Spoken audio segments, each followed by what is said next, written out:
Okay. The question has to do with what's the difference between normal sleep and that induced or prevented by drugs and or drugs of abuse, etc. And one of there's a huge area of research that's trying to determine whether or not anesthetics hijack the sleep system.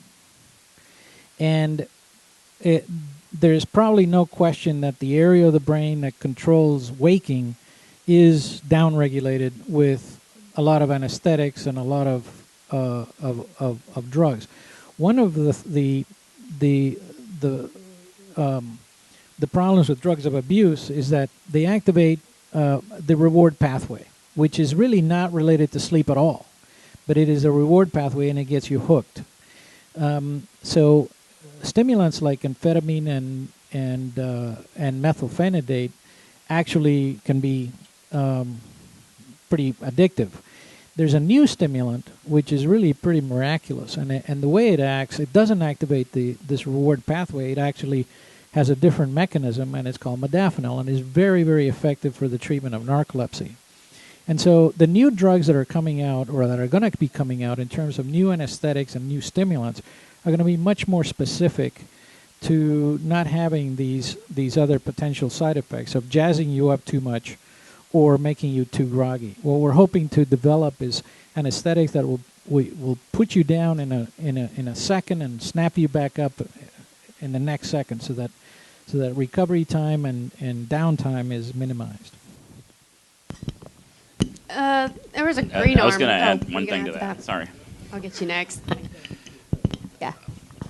So I'll just take the practical point of view, and that is, I think there's been a sea change in the sleep field over the years that some sleep's better than no sleep. So if you're really having trouble sleeping, ambient sleep may not be pure, beautiful, normal sleep that Edgar would like to see on his recordings, but it's sleep. And, we'll deal with the side effects, but at least it's better than less sleep, and with all the cognitive sequelae of not sleeping. So, and the same goes for the stimulants. They're not perfect, but if they keep people functioning, keep them in their jobs, a few more years, we'll use them. So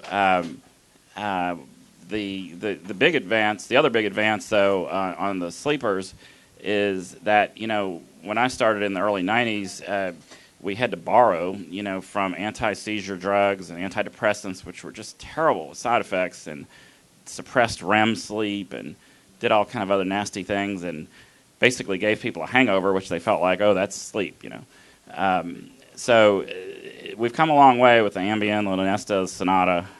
So I think it's better than nothing. But we're still looking for the I wish somebody would bottle propofol, into a more usable form. It might be a better sleep. I don't know, but we're not there yet. Yes, ma'am.